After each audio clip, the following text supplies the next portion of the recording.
Put up James Sebastian Willmott-Brown.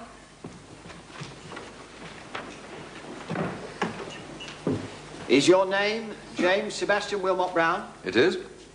James Sebastian Willmott-Brown, you that under Section 1 of the Sexual Offences Act of 1956, you did in the London Borough of Walford on the 7th of July 1988 rape a woman, Mrs. Catherine Beale.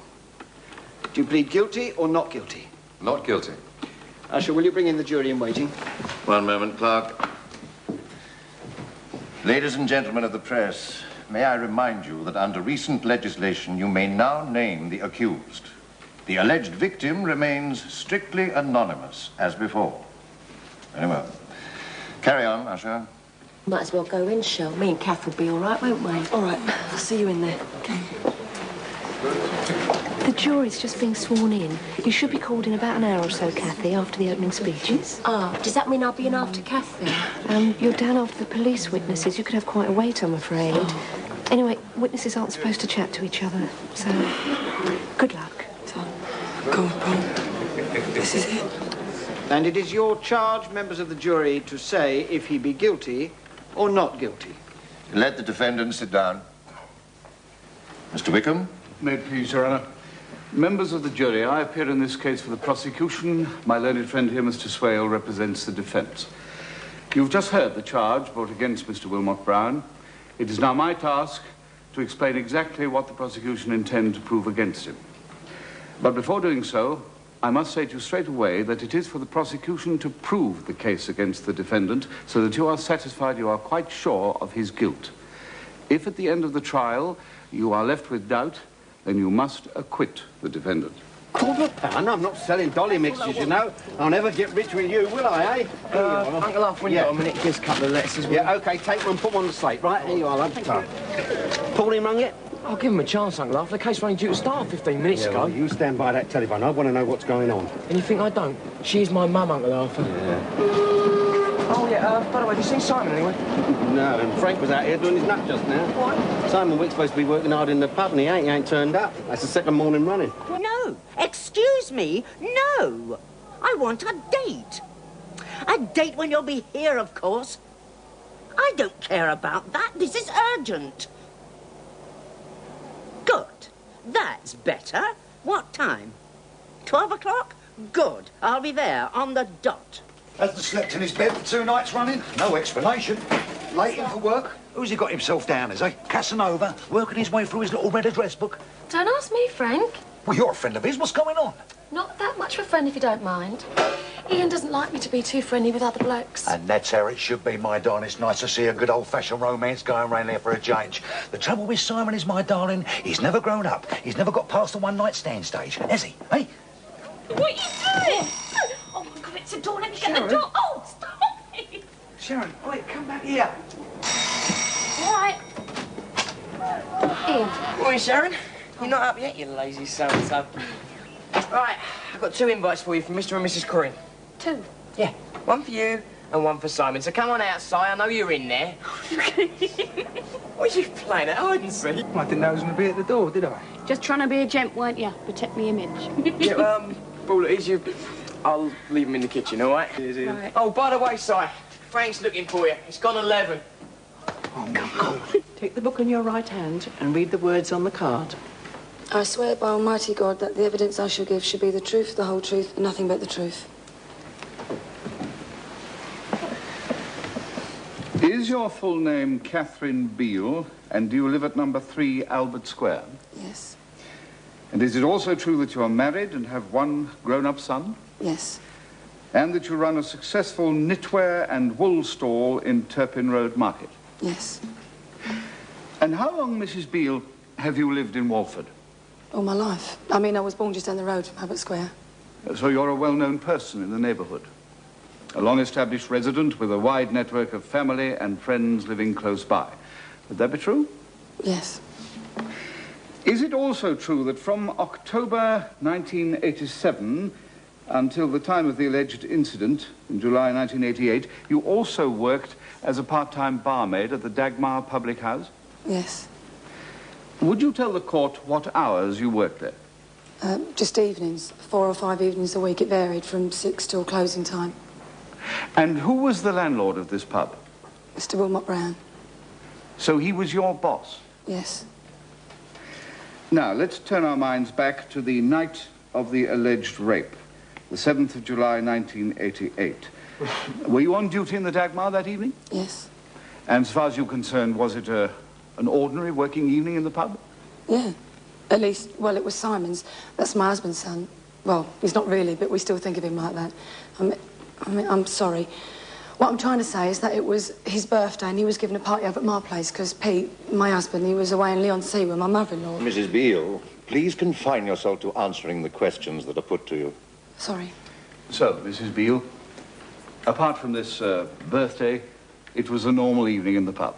Yes. Who was working behind the bar that evening? Me, Simon Wicks and Mr. Willmott-Brown. And who is Simon Wicks?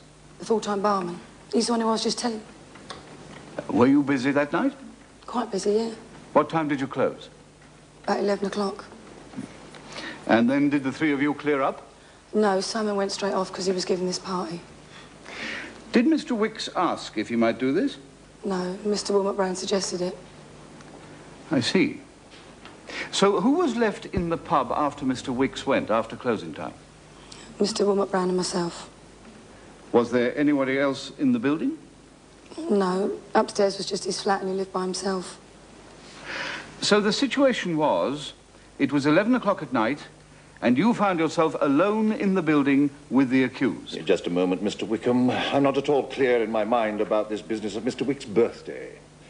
Mrs. Beale, you say that the party was at your flat, but that your husband was in Leon-Sea. With my mother-in-law, yeah. Your Honour, I shall be covering all this in due course. Yes, yes, but was Mrs. Beale going to the party? That's what I want to know. No, I was staying the night with Pauline. Your Honour, her sister-in-law. Mr. Wickham, I hope all this will be made clear. I should not like the jury to start off in a state of confusion. Oh, Simon, we are honoured. Cindy, look who we got here, darling, a visitor. 2 nights running you haven't slept in your bed, and 2 days running you've been late. And what is going on? Nothing. No, I stayed round a mate's house and must have overslept, that's all. Overslept? Overslept, you lazy pillar. Do you know what the time is? Well, yeah, and I'm sorry, Frank, but to be quite honest, I think I might have picked up this mystery virus. ME. ME? Well, yeah, I read about it. Apparently, it makes you feel permanently tired, especially in the mornings. Oh, morning, Simon. Oh, you look full of beans. I'll give you ME, pal, and I'll tell you exactly what it stands for. Might get the elbow if not very careful. Huh? Of course I didn't want the drink. It's like I said, the whole situation gave me the creeps. He kept making remarks about my marriage, saying how he understood me better than Pete. It just made me uncomfortable. So you refused the drink? Yeah, I went to get my coat. And then what happened? Well, when I turned round, he'd poured the drinks anyway. So what did you do? Well, he started walking up the stairs. Speak up, please. He started walking up the stairs. Upstairs to his flat? Yeah. He said something about going upstairs because we'd be more comfortable. So what did you do?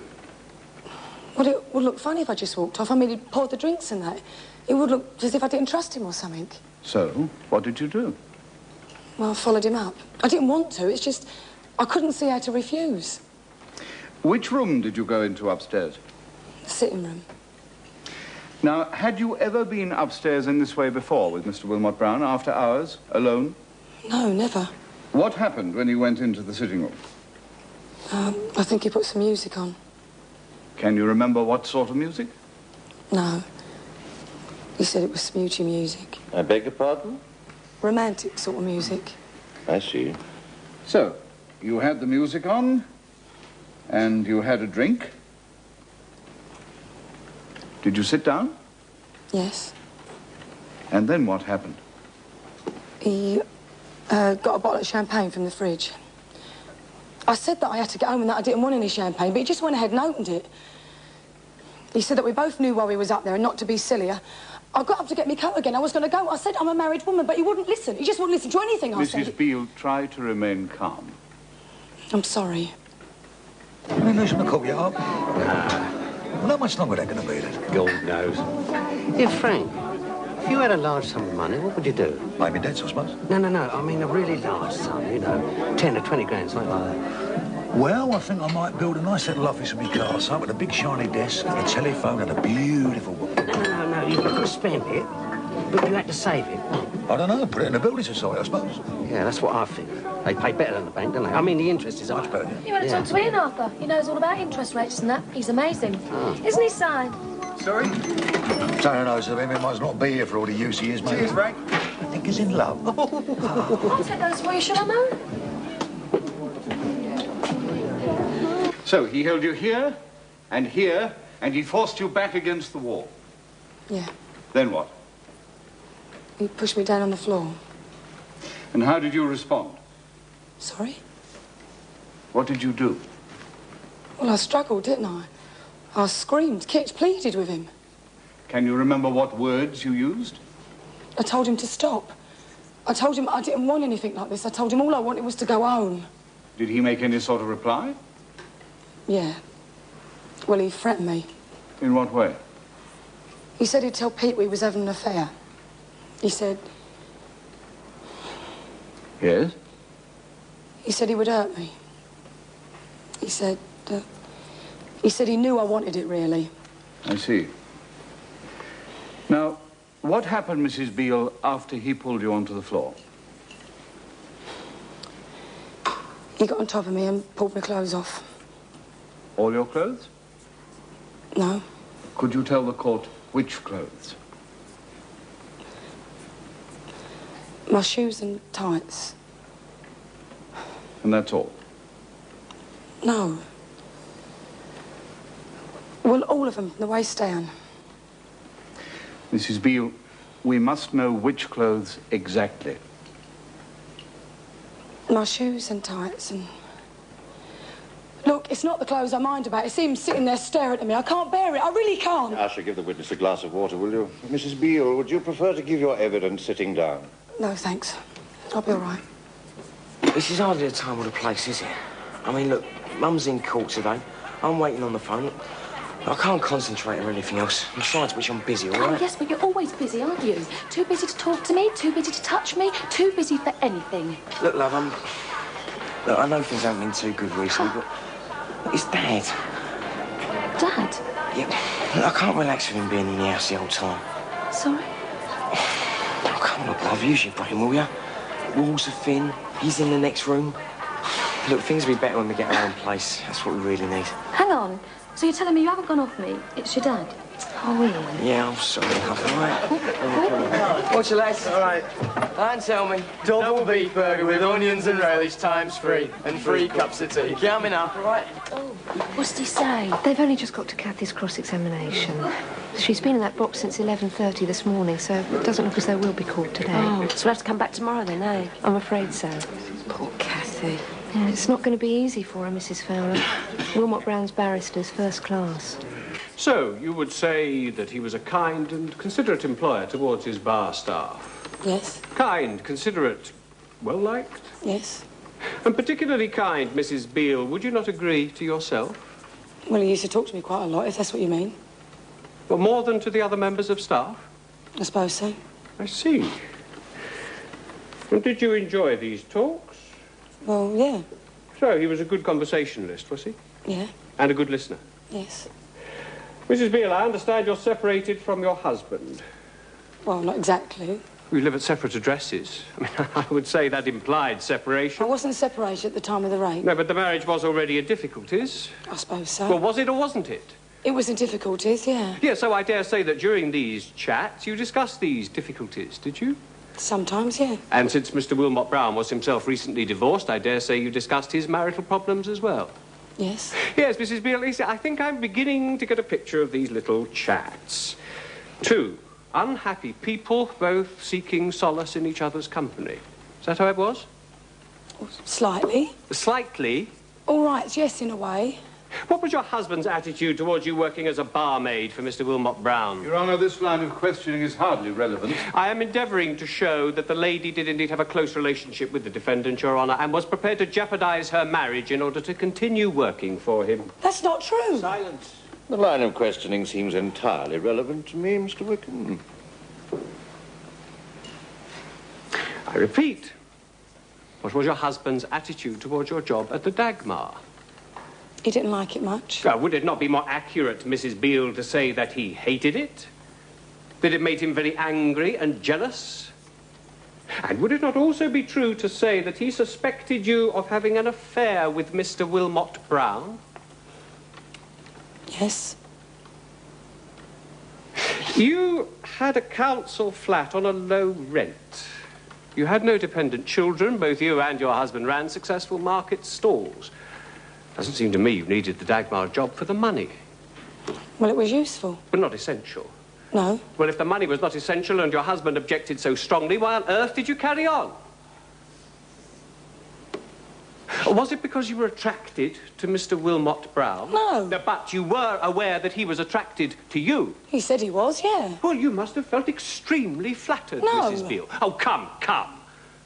A man who, by your own admission, you find attractive, a well-educated man, your boss, who took a special friendly interest in you? All right, to start with, I might have been a bit flattered. Flattered, and I suggest excited by his attentions, Mrs. Beale. I don't propose to keep you for very much longer. Now, let us turn our attention to the night in question. Knowing that you and my client were the subject of local gossip, knowing full well that he found you attractive, knowing that your husband was away, you voluntarily went upstairs late at night alone with Mr. Willmott-Brown to his flat when there was no one else in the building. Is that correct? Yes, but... And once there, you listened to music and drank champagne together. Look, I know what it sounds like, but that's not how it was. They are the simple facts, Mrs. Beale. Facts which you yourself have given to this court. Yes, but I didn't mean it to be like that. Would you say you were a stupid woman? I don't think so. No, neither would I. I'm sure the jury would agree with me that your demeanour in this box has been far from stupid. You run your own successful market stall, don't you? Yes. So I would deduce from that that not only are you intelligent, but you are also streetwise. I don't know. No, market traders have to be streetwise, Mrs. Beale, otherwise they would not survive. I'm sure you are no exception. Now, it does strike me as extremely odd that you would ever go into any situation without weighing up the pros and cons, without knowing exactly what was going on. In short, I put it to you that when you went upstairs to Mr. Willmott-Brown's flat on the night of July the 7th, 1988, you knew precisely what you were doing. No! No! My lord. What do you want? Come on. What do you want? If you've come to do some washing, you've got another thing coming. Go away. Go on. Off you go. I'll get my friend to throw you out. Mr. Murphy? I'll call Mr. Papadopoulos. What are you doing? What are you looking at me for? Oh, so you don't like being stared at? Well, neither do I, see. You've been doing a lot of snooping around and staring at me recently, ain't you? Yes. I know what you done to Donna. Oh, yeah? What? You killed her, didn't you? Listen, woman, you're nuts. Nuts, as in fruitcake. Now, I ain't got the foggiest idea what you're talking about. Drug pushing, that's what. Like that package in the Vic. I ain't never heard of Donna. I don't sell anything. And I never had no package in the Vic. So get off my back, right? I'll catch you spying on me one more time, and I ain't going to answer for the consequences. Got it?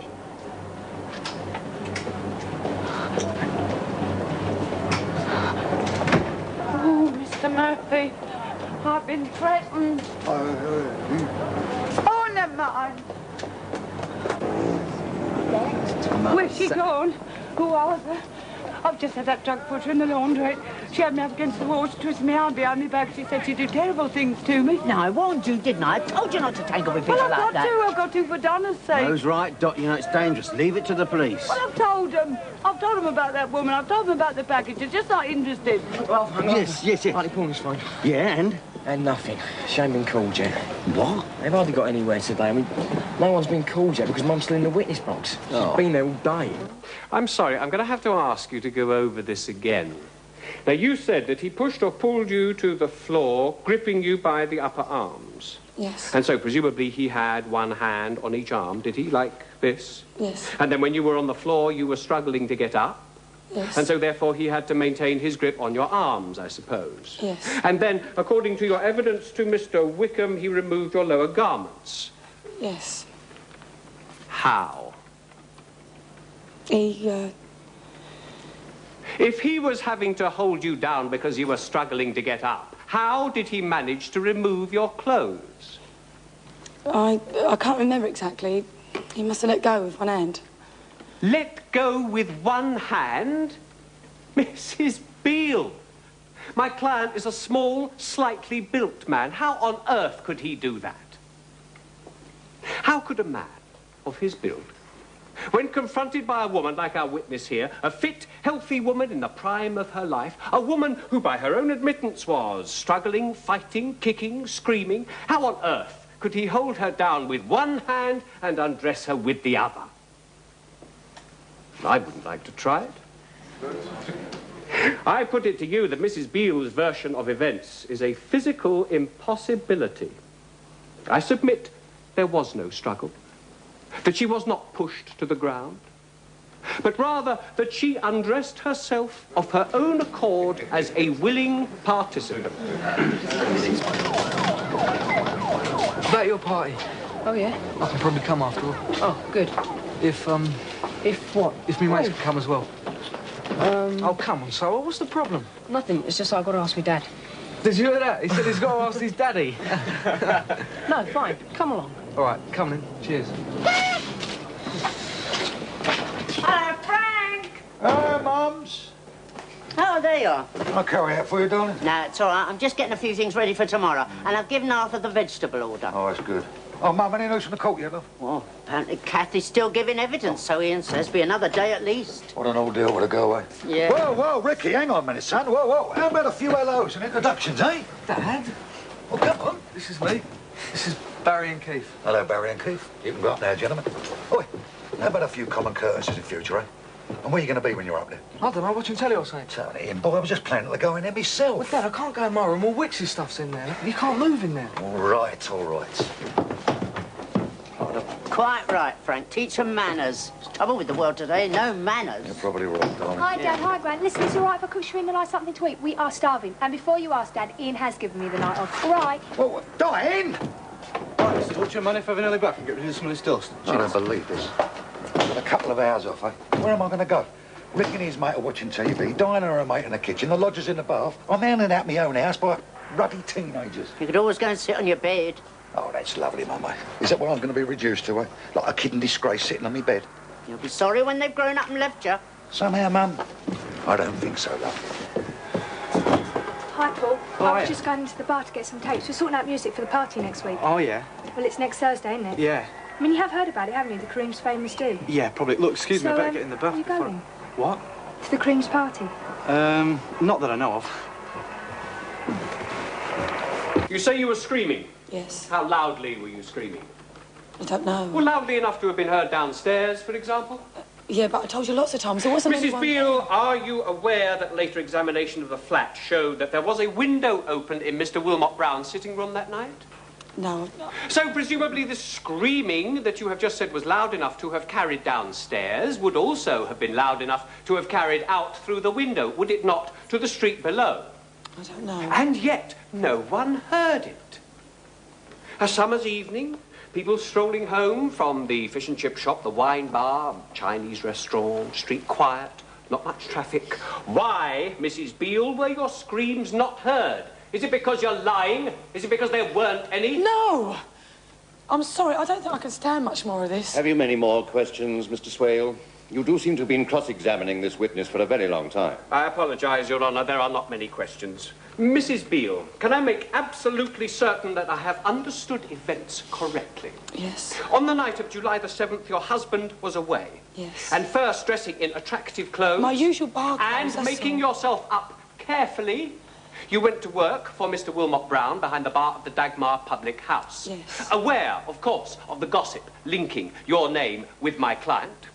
You went upstairs to his flat, where you drank first a whiskey, then a bottle of champagne, and listened to music of a romantic nature. Yes. And after talking for half an hour or so, you had intercourse. Against my will. And there we have it. My client says you consented. You say you did not. You say you screamed loudly. But even though there was a window open, no one heard you. You say you struggled and kicked, and yet my client had no cuts or bruises, nor was his clothing torn or in any way damaged. Mr. Swale, please confine yourself to asking the witness questions, not speech-making. I apologise again, Your Honour. Mrs. Beale, I put it to you that your version of the story has no truth in it. That you willingly had intercourse with my client and only later decided to lie about it in order to save your marriage. No! One final question, Your Honour. Mrs. Beale, I think you said earlier you had one child. Yes. Well, you don't sound very sure. Mrs. Beale... All right. I had two. Two? I had a daughter. A daughter? I see. And this daughter, was she a child of your marriage to Mr. Beale? Look, what's the point of this, him beating around the bush when he knows it all already? Mrs. Beale. You know she wasn't. I had her when I was 14 and gave her away for adoption. Is that what you want me to say? Or do you want me to tell him about the rape and all? Yes, I was raped before, when I was 14. I can't help it. There's no law that can't happen twice, is there? Raped before when you were 14. Another rape, Mrs. Beale. Well, well, well. What are we to make of it all? Is this true? Silence! Is it? Silence in the court! Well, it doesn't make what he did any less terrible, does it? I mean, that's not the fact that he's a rapist too, does it? I mean, it just doesn't make any difference. He's sitting there... Did you report this rape, Mrs. Beale? Please. No, you didn't, did you? Because the rape then was a lie to get yourself out of trouble, just as it is today. Mrs. Beale, it really does begin to seem that whenever you get into a tight corner, you do not cry wolf, you cry rape. You bastard! You bastard! Your Honour, my client does not have a case to answer. There is no evidence to substantiate the charge, and this witness is entirely unreliable.